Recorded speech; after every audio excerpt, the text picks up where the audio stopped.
This is Fighting Fear with Kevin Ashworth. I'm Kevin. Thanks for checking out my YouTube channel. If you haven't subscribed already, please do, or like us on Facebook at Northwest Anxiety Institute.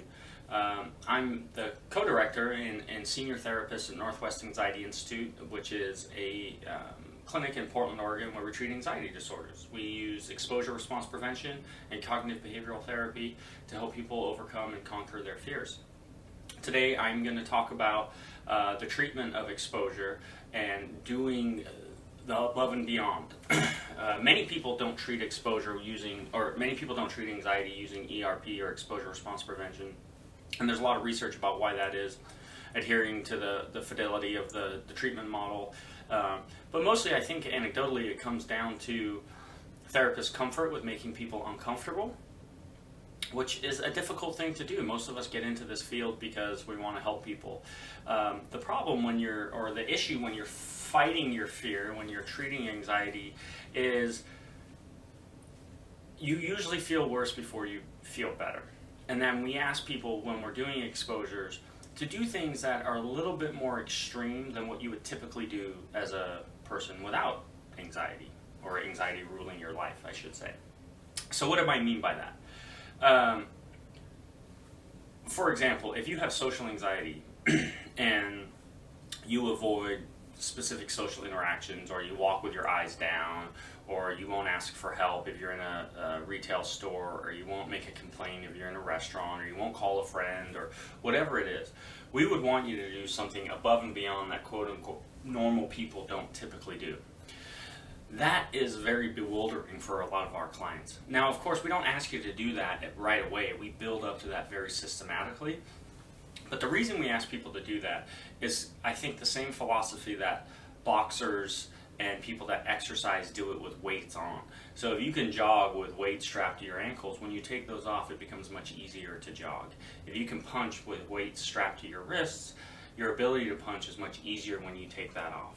That's one reason. So you can imagine that if you can walk into a store with your therapist or into a coffee shop and draw lots of attention to yourself and manage the anxiety associated with that you don't melt, you don't pass out, you certainly don't die, that if you can do that repeatedly, when you're by yourself, you can walk in there and order a cup of coffee and it's easy.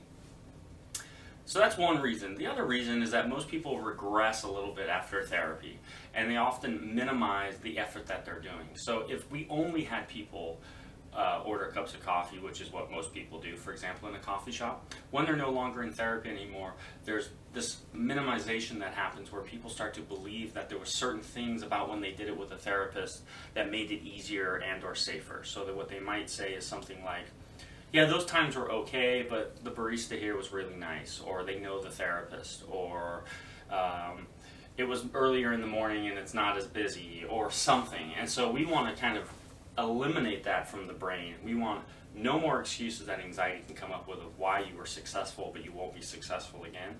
And because what we're trying to do is make you uncomfortable over and over and over and over until that you really kind of habituate to that sensation of distress.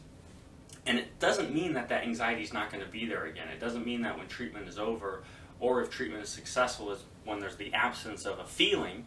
It's just that you can go into a coffee shop and feel uncomfortable and not let it stop you what you're doing.